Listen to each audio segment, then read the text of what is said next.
ಎಲ್ರಿಗೂ ನಮಸ್ಕಾರ ಸ್ನೇಹಿತರೆ. ಇವತ್ತು ನಾನು ಡಿಫ್ರೆಂಟಾಗಿ ತುಂಬ ರುಚಿಯಾದಂತಹ ಮಾವಿನಕಾಯಿ ಚಿತ್ರಾನ್ನ ಹೇಗೆ ಮಾಡೋದು ಅಂತ ತೋರಿಸ್ತೀನಿ. ಅದ್ರ ಜೊತೆಗೇ ಮೊಸರನ್ನ ಮಾಡಿದ್ದೆ, ತುಂಬ ಟೇಸ್ಟಾಗಿತ್ತು.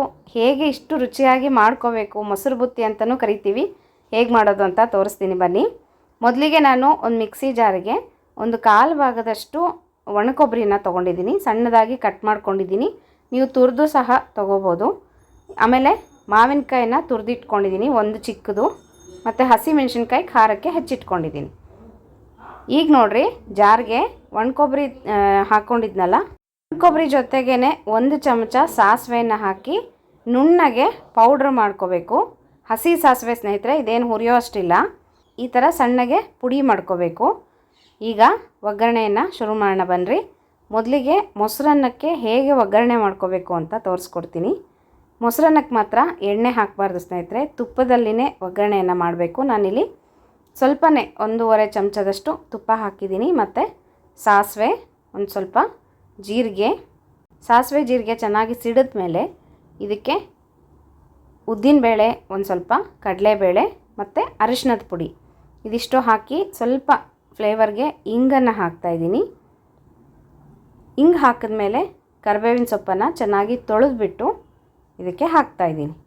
ಹೀಗೆ ಒಗ್ಗರಣೆಯನ್ನು ತುಪ್ಪದಲ್ಲಿ ಮಾಡಿಕೊಂಡ್ರೆ ಒಳ್ಳೆ ಘಮ್ಮಂತ ಇರುತ್ತೆ, ಮೊಸರನ್ನ ತುಂಬ ರುಚಿಯಾಗಿರುತ್ತೆ ಸ್ನೇಹಿತರೆ, ಟ್ರೈ ಮಾಡಿರಿ. ಮತ್ತು ಇದಕ್ಕೆ ತುರಿದಿರೋಂತಹ ಶುಂಠಿಯನ್ನು ಹಾಕ್ತಾಯಿದ್ದೀನಿ ಒಂದು ಸ್ವಲ್ಪ. ನೀವು ಗೋಡಂಬಿ ಸಹ ಹಾಕೋಬೋದು. ನಾನಿಲ್ಲಿ ಪ್ಲೇನ್ ಮೊಸರನ್ನ ಮಾಡ್ತಾಯಿದ್ದೀನಿ. ಒಗ್ಗರಣೆ ರೆಡಿ ಆಯಿತು. ಇದಕ್ಕೆ ಒಣಮೆಣ್ಸಿನ್ಕಾಯಿ ಮುರಿದು ಹಾಕಿದ್ದೀನಿ. ನೀವು ಹಸಿಮೆಣ್ಸಿನ್ಕಾಯಿ ಸಹ ಹಾಕೋಬೋದು. ನಾನು ಖಾರ ಆಗಿಬಿಡುತ್ತೆ ಮೊಸರನ್ನ ಅಂತ ಬರೀ ಒಣಮೆಣ್ಸಿನ್ಕಾಯಿನಷ್ಟೇ ಮುರಿದು ಹಾಕಿದ್ದೀನಿ. ಈಗ ಒಗ್ಗರಣೆ ರೆಡಿ ಆಯಿತು. ಇದನ್ನು ತಣ್ಣಗಾಗಿರೋ ಅನ್ನಕ್ಕೆ ಹಾಕ್ಕೊಂಡಿದ್ದೀನಿ. ಅನ್ನ ತಣ್ಣಗಾಗಿರಬೇಕು ಸ್ನೇಹಿತರೆ. ಮತ್ತು ಮೊಸರು, ಗಟ್ಟಿ ಮೊಸರನ್ನು ಕಡ್ದಿದ್ದೀನಿ ನಾನು, ನೀರೇನು ಹಾಕಿಲ್ಲ, ಕಡ್ದಿರೋ ಮೊಸರು ಹಾಕಿದ್ದೀನಿ. ಮತ್ತು ಸ್ವಲ್ಪ ಹಾಲು ಹಾಕಿದ್ದೀನಿ. ರುಚಿಗೆ ತಕ್ಕಷ್ಟು ಉಪ್ಪು ಹಾಕಿಬಿಟ್ಟು ಚೆನ್ನಾಗಿ ಕಲಿಸ್ಕೊಂಬಿಡೋದು.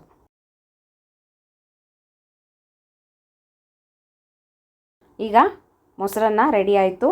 ತುಪ್ಪದ ಒಗ್ಗರಣೆ ಫ್ಲೇವರ್ ಅಂತೂ ಸಖತ್ತಾಗಿರುತ್ತೆ ಸ್ನೇಹಿತರೆ. ಈ ಬಾಣಂತಿಯರ್ಗೆ ಅಡುಗೆ ಮಾಡ್ದಂಗೆ ಇರುತ್ತೆ, ಅಷ್ಟು ಘಮ್ಮಂತ ಇರುತ್ತೆ ಮೊಸರನ್ನ. ಈಗ ಚಿತ್ರಾನ್ನಕ್ಕೆ ಒಗ್ಗರಣೆ ಮಾಡ್ಕೊಳ್ಳೋಣ ಬನ್ನಿರಿ. ಎಣ್ಣೆ ಹಾಕ್ಕೊಂಡಿದ್ದೀನಿ, ಸಾಸಿವೆ, ಜೀರಿಗೆ ಮತ್ತು ಕಡಲೆಕಾಯಿ ಬೀಜ ಸ್ವಲ್ಪ ಜಾಸ್ತಿನೇ ಹಾಕ್ಕೋಬೇಕು ಚಿತ್ರಾನ್ನಕ್ಕೆ. ಉದ್ದಿನಬೇಳೆ, ಕಡಲೆಬೇಳೆನೂ ಅಷ್ಟೇ ಸ್ವಲ್ಪ ಜಾಸ್ತಿನೇ ಹಾಕ್ಕೋಬೇಕು. ಇದೆಲ್ಲನೂ ಚೆನ್ನಾಗಿ ಫ್ರೈ ಆಗಬೇಕು. ಕೆಂಪಗಾದಮೇಲೆ ನೋಡಿರಿ, ಇದಕ್ಕೆ ಒಂದು ಸ್ವಲ್ಪ ಅರಿಶಿನ ಪುಡಿ ಹಾಕಿದ್ದೀನಿ, ಇಂಗನ್ನು ಹಾಕಿದ್ದೀನಿ. ಮತ್ತು ಇದಕ್ಕೂ ಅಷ್ಟೇ ಕರ್ಬೇವಿನ ಸೊಪ್ಪು ಚೆನ್ನಾಗಿ ತೊಳ್ಕೊಂಡು ಹಾಕಬೇಕು. ಕರ್ಬೇವಿನ ಸೊಪ್ಪು, ಕೊತ್ತಂಬರಿ ಇದನ್ನೆಲ್ಲ ಚೆನ್ನಾಗಿ ತೊಳ್ಕೊಬೇಕು ಸ್ನೇಹಿತರೆ, ಹಾಗೆ ಬಳಸಬೇಡ್ರಿ. ಕರ್ಬೇವಿನ ಸೊಪ್ಪಲ್ಲಂತೂ ಸಣ್ಣದಾಗಿ ಹುಳ ಇರುತ್ತೆ ಒಂದೊಂದು ಸಲ, ಕೇರ್ಫುಲ್ಲಾಗಿ ನೀವು ನೋಡಿಕೊಂಡು ನೀಟಾಗಿ ತೊಳೆದು ಹಾಕಿರಿ. ಹೆಚ್ಚಿರೋ ಹಸಿಮೆಣ್ಸಿನ್ಕಾಯಿ ಹಾಕ್ತಾಯಿದ್ದೀನಿ. ನೀವು ಹಸಿಮೆಣ್ಸಿನ್ಕಾಯಿ ಕುಟ್ಟಿ ಸಹ ಪೇಸ್ಟು ಹಾಕ್ಬೋದು, ಅದು ಮತ್ತೆ ಗ್ರೀನ್ ಆಗಿಬಿಡುತ್ತೆ ಚಿತ್ರಾನ್ನ ಅಂತ. ನಾನು ಬರೀ ಹೀಗೆ ಹಾಕಿದ್ದೀನಿ ಅಷ್ಟೇ. ಖಾರಕ್ಕೆ ನೋಡಿಕೊಂಡು ನೀವು ಹಸಿಮೆಣ್ಸಿನ್ಕಾಯಿ ಹಾಕಿರಿ. ಸ್ಟವ್ ಆಫ್ ಮಾಡಿಬಿಟ್ಟಿದ್ದೀನಿ. ಈಗ ಬಿಸಿ ಅನ್ನವನ್ನು ಇದಕ್ಕೆ ಹಾಕೋಣಂತೆ. ಒಂದು ಅರ್ಧ ಭಾಗದಷ್ಟು ಅನ್ನವನ್ನು ಹಾಕಿರಿ. ಅಂದರೆ ನೀವು ಎಷ್ಟು ಅನ್ನ ಮಾಡ್ಕೊಂಡಿರ್ತೀರೋ ಚಿತ್ರಾನ್ನಕ್ಕೆ ಅಂತ ಅದರಲ್ಲಿ ಅರ್ಧ ಭಾಗ ಹಾಕಿಬಿಟ್ಟು ಒಂದು ಸ್ವಲ್ಪ ಹಾಗೆ ಉಳಿಸ್ಕೊಂಡಿರ್ಬೇಕು ಬಿಸಿ ಅನ್ನ. ಈಗ ನೋಡಿರಿ, ಇದ್ರ ಮಧ್ಯದಲ್ಲಿ ನಾವು ಮಾವಿನಕಾಯಿ ತುರಿದು ಇಟ್ಕೊಂಡಿದ್ವಲ್ಲ, ಆ ಮಾವಿನಕಾಯಿ ತುರಿ ಹಾಕಬೇಕು. ಅದ್ರ ಮೇಲೆ ನಾವು ಪೌಡರ್ ಏನು ಮಾಡಿದ್ವಲ್ವ, ಒಣಕೊಬ್ಬರಿ ಮತ್ತು ಸಾಸಿವೆ, ಹಸಿ ಸಾಸಿವೆ ಪುಡಿ, ಅದನ್ನು ಹಾಕಿ ಇದ್ರ ಮೇಲ್ಗಡೆ ನಾವು ಬಿಸಿ ಅನ್ನವನ್ನು ಮುಚ್ಚಬೇಕು.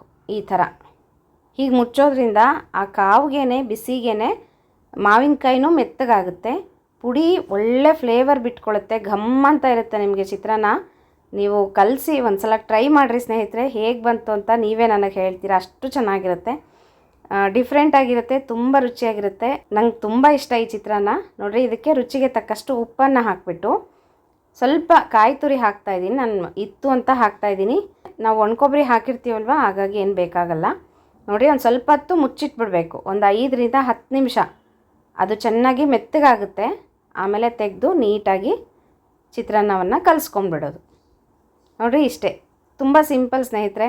ನಾವು ಒಗ್ಗರಣೆ ಮಾಡ್ಕೊಳ್ಳೋದಷ್ಟೇ, ಅನ್ನ ಬಿಸಿ ಇರಬೇಕು, ಆವಾಗೇ ನಾವು ಮಾವಿನಕಾಯಿನೂ ಪುಡಿನೂ ಹಾಕಿ ಸ್ವಲ್ಪ ಹೊತ್ತು ಮುಚ್ಚಿಟ್ಬಿಟ್ಟು ಆಮೇಲೆ ತಿನ್ನೋವಾಗ ಕಲಿಸ್ಕೊಂಡ್ಬಿಟ್ಟು ಊಟ ಮಾಡಿದ್ರೆ ಆಯಿತು. ತುಂಬ ರುಚಿಯಾಗಿರುತ್ತೆ. ಪರಿಮಳ ಅಂತೂ ಎಷ್ಟು ಚೆನ್ನಾಗಿರುತ್ತೆ, ಹಸಿ ಸಾಸಿವೆ ಪರಿಮಳ ತುಂಬ ಚೆನ್ನಾಗಿರುತ್ತೆ.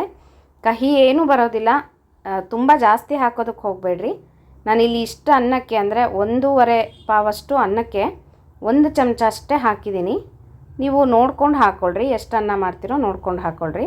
ಕಲರು ಅಷ್ಟೇ ತುಂಬ ಚೆನ್ನಾಗಿ ಬಂದಿತ್ತು. ಇಲ್ಲಿ ಸ್ವಲ್ಪ ಕ್ಯಾಮ್ರಾದಲ್ಲಿ ಅಷ್ಟು ನೀಟಾಗಿ ಕಲರ್ ಗೊತ್ತಾಗ್ತಾ ಇಲ್ಲ ಸ್ನೇಹಿತರೆ.